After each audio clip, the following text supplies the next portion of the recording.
আমি শিশুরও আনুগত্য করব। খালিদ রাদিয়াল্লাহু আনহুকে প্রথম অপসারণ করা হয় 13 হিজরিতে সেনাপতি থেকে, দ্বিতীয়বার কিন্নি সিরিনের গভর্নরি থেকে 17 হিজরিতে।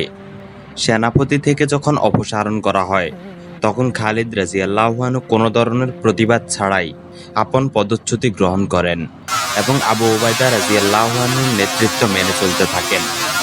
আবু উবাইদা রাদিয়াল্লাহু আনহু খালিদ রাদিয়াল্লাহু আনহুকে সামরিক অভিযান পরিচালনা করার নির্দেশ দিলে খালিদ রাদিয়াল্লাহু আনহু আনন্দের সাথেই গ্রহণ করতেন এবং বলতেন, ইনশাআল্লাহ আমি তা মানব।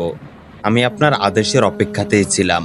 খালিদ রাদিয়াল্লাহু আনহু বলতেন, আমার উপর যদি কোনো শিশুকেও নিয়োগ করা হয় আমি তার আনুগত্য করব।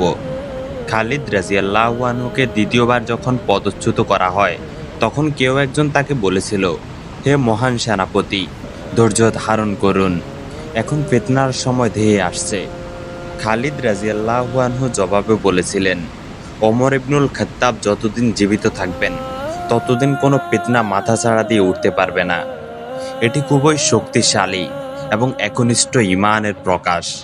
আল্লাহর রাসূলের ঘনিষ্ঠ সাহাবীদের মধ্যে এমন নিখাদ বিশ্বাস ও আনুগত্য পাওয়া যায়। খালিদ রাদিয়াল্লাহু আনহু নিজ আবেগ নিয়ন্ত্রণ করেছিলেন এক কুদরতি শক্তির আলোকে। খালিদ রাদিয়াল্লাহু আনহু খলিফা ও গভর্নরের প্রতি আনুগত্যের নীতি বজায় রেখেছেন। যদিও পদচ্যুতির কারণে তার ব্যক্তিগত অবস্থান ও মর্যাদা পরিবর্তিত হয়েছে। প্রথমবার হয়েছেন সেনাপতি থেকে সাধারণ সৈনিক, আর দ্বিতীয়বার হয়েছেন গভর্নর থেকে সাধারণ নাগরিক।